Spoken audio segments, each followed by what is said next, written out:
بسم الرحمن الرحیم۔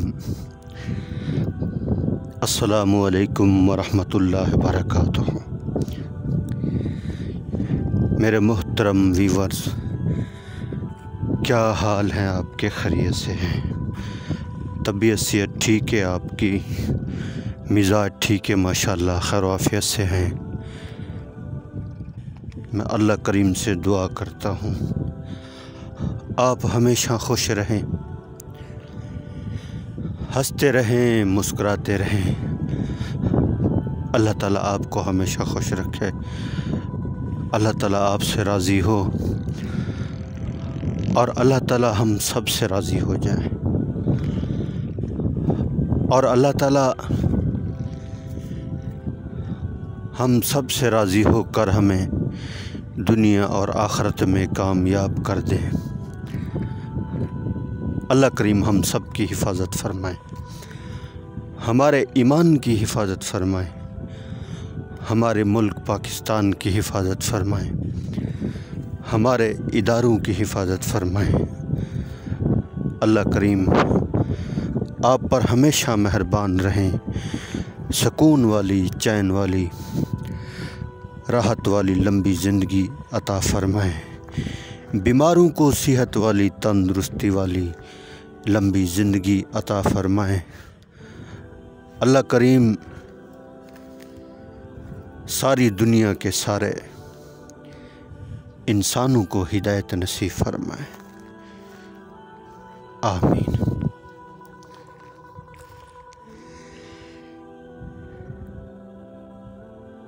جس گھر میں دین آ جاتا ہے وہ گھر محبتوں کا گہوارہ بن جاتا ہے،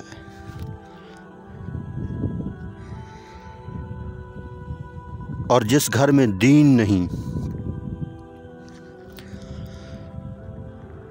وہ گھر نفرتوں کا بازار بن جاتا ہے۔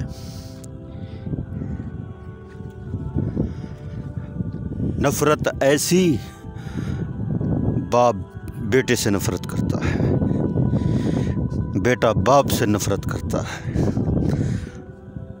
باپ اپنے بچوں سے دور ہو جاتا ہے، بیٹے اپنے ماں باپ سے دور ہو جاتے ہیں۔ یہ دین نہ ہونے کی وجہ سے ہوتا ہے، اور جس گھر میں دین آ جاتا ہے وہاں محبت ہوتی ہے،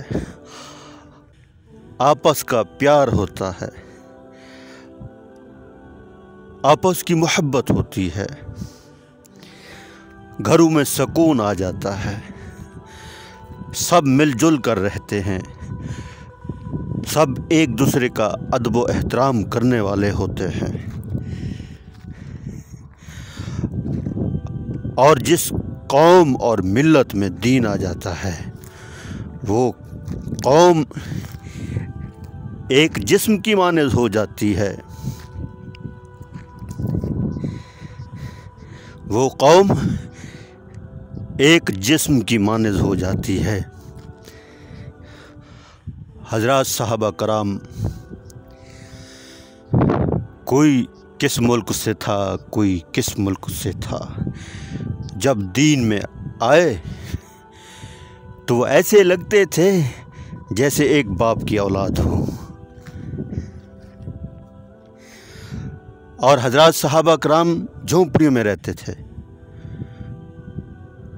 سادہ زندگی، سادہ لوگ،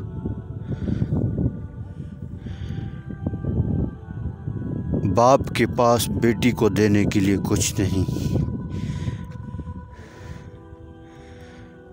گزارے والی زندگی تھی،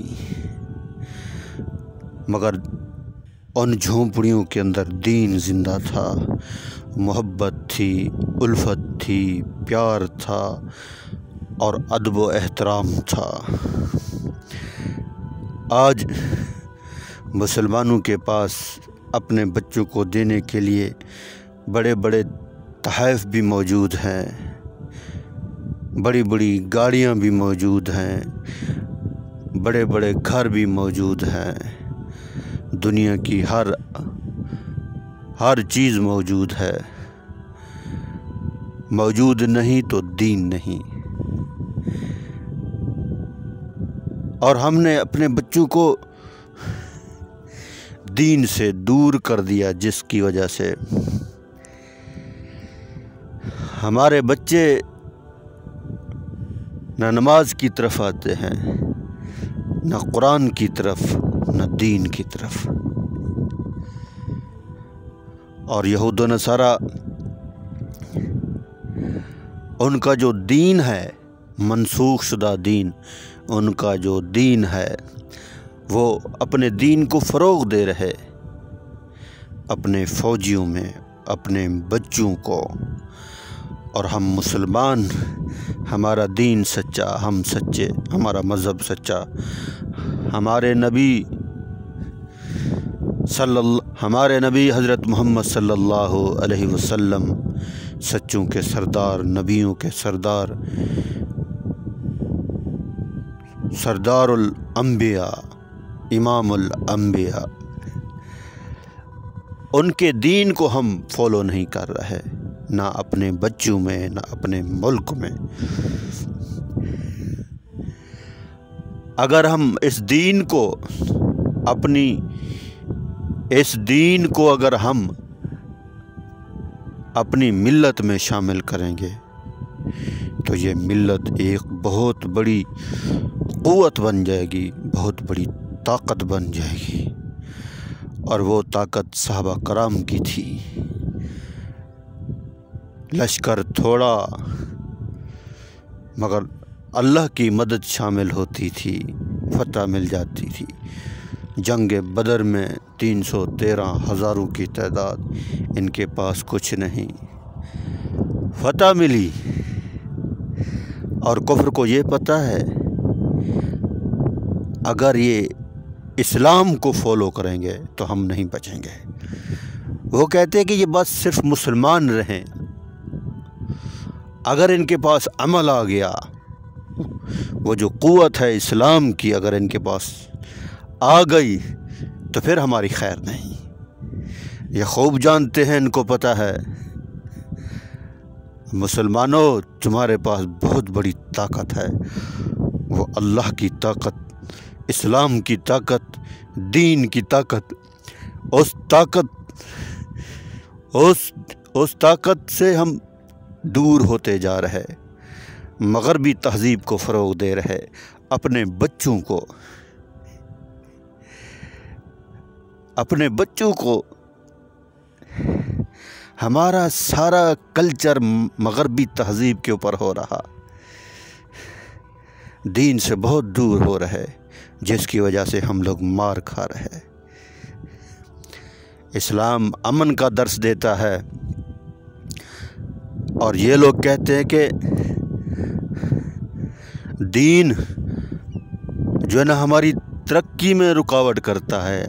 ارے اللہ کے بندو، آپ نے نہیں دیکھا، دین تو عزت دیتا ہے، دین تو شان دیتا ہے، دین تو عزت دیتا ہے، دین تو شان دیتا ہے۔ صحابہ کرام کو کوئی جانتا نہیں تھا، دین میں آئے دنیا جانتی ہے۔ عمر بن خطاب جس سے شیطان بھی ڈرتا تھا، بڑے بڑے بادشاہ بھی کانپتے تھے۔ بہت طاقت حاصل کرو مسلمانوں، نہیں تو مار کھاؤ گے، دنیا میں بھی اور آخرت میں بھی۔